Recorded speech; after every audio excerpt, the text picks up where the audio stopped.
સાત ફેરાનો સાથ 60 વર્ષો સુધી સાથે રહ્યો અને સાથે જ પૂરો થયો। બીમાર પિતાનું નિધન થયું અને દીકરાઓ હજુ તો પિતાની અંતિમ ક્રિયાની તૈયારી કરતા હતા ત્યાં તો માતાએ પણ અનંતની વાટ પકડી લીધી અને પરિવાર પર જાણે આપ ફાટી પડ્યું। ખૂબ જ ભારે હૃદયે પુત્રોએ પિતા અને માતાના એક સાથે અંતિમ સંસ્કાર કર્યા। નમસ્કાર, આપની સાથે હું છું કૃપાલસિંહ જાડેજા અને 60 વર્ષના એક દંપતી કે જેમના વચ્ચેના ગાઢ પ્રેમની આજુબાજુમાં ખૂબ ચર્ચાઓ હતી। આ પ્રેમને મૃત્યુ પણ અલગ ન કરી શક્યું। આવો આ ઘટના વિશે વિગતે વાત કરીએ વાત ગુજરાતી પર।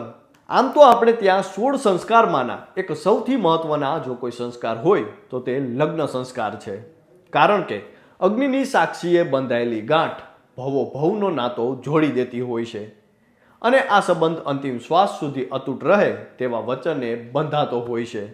ત્યારે આજે એક એવી જ ઘટના સામે આવી છે જેના વિશે સાંભળીને તમારી પણ આંખો ભીની થઈ જશે।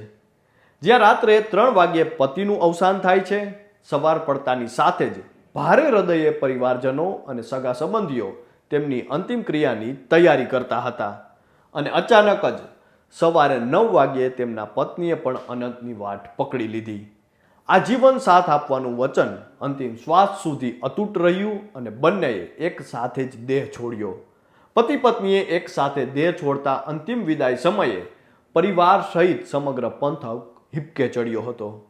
જો આ ઘટના વિશે વિગતે વાત કરીએ તો આગ્રાના સદરના સેવાલા જાટના રહેવાસી એવા 85 વર્ષીય ભગવતી પ્રસાદ અગ્રવાલ અને 82 વર્ષીય શ્યામાવતી દેવીના લગ્ન આજથી 60 વર્ષ પહેલા થયા હતા। આ દંપતીના પુત્ર રાકેશ અગ્રવાલના જણાવ્યા મુજબ તેમના માતા પિતાની સાથે જ તબિયત લથડી હતી અને 1 જાન્યુઆરીથી તેઓ બીમાર હતા, જેથી તેની સારવાર પણ ચાલતી હતી।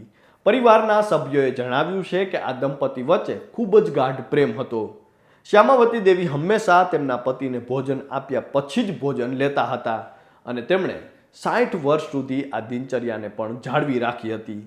રવિવારે રાત્રે અંદાજિત 3 વાગ્યે પિતા ભગવતી પ્રસાદ અગ્રવાલ અચાનક જ ખૂબ બીમાર પડ્યા હતા।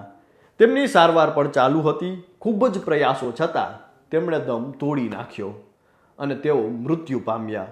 ખૂબ જ પ્રેમાળ સ્વભાવના પિતાના મૃત્યુથી પરિવારજનો માથે જાણે આપ ફાટ્યું।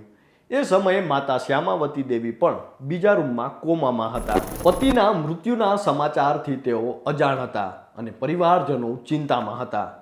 સોમવારે સવારે 9 વાગ્યે માતાનું પણ અવસાન થયું અને બપોરે પરિવારે તેમના અંતિમ સંસ્કાર એક સાથે કર્યા।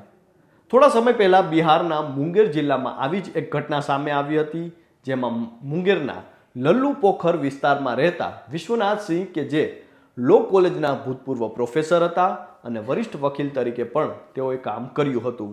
મુંગેર કોર્ટના વરિષ્ઠ વકીલ વિશ્વનાથસિંહના 82 વર્ષના પત્ની અહલ્યા દેવીનું અવસાન થયું હતું। તેમના મૃત્યુથી આખો પરિવાર ખૂબ જ દુઃખી હતો। જ્યારે અહિલ્યા દેવીની અંતિમ યાત્રાની તૈયારીઓ ચાલી રહી હતી ત્યારે 87 વર્ષીય વિશ્વનાથસિંહની પણ તબિયત અચાનક બગડી ગઈ અને માત્ર થોડા કલાકોમાં તેમણે પણ આ દુનિયાને અલવિદા કહી દીધું। હંમેશા સાથે રહેતા વિશ્વનાથ અને અહલ્યા દેવી જાણે મોત પણ તેમને અલગ ન કરી શક્યું। એક સાથે પરિવારમાં 2 અર્થી નીકળતા જ્યાં જુઓ ત્યાં હૈયાફાટ આક્રંદ નજરે પડ્યું હતું।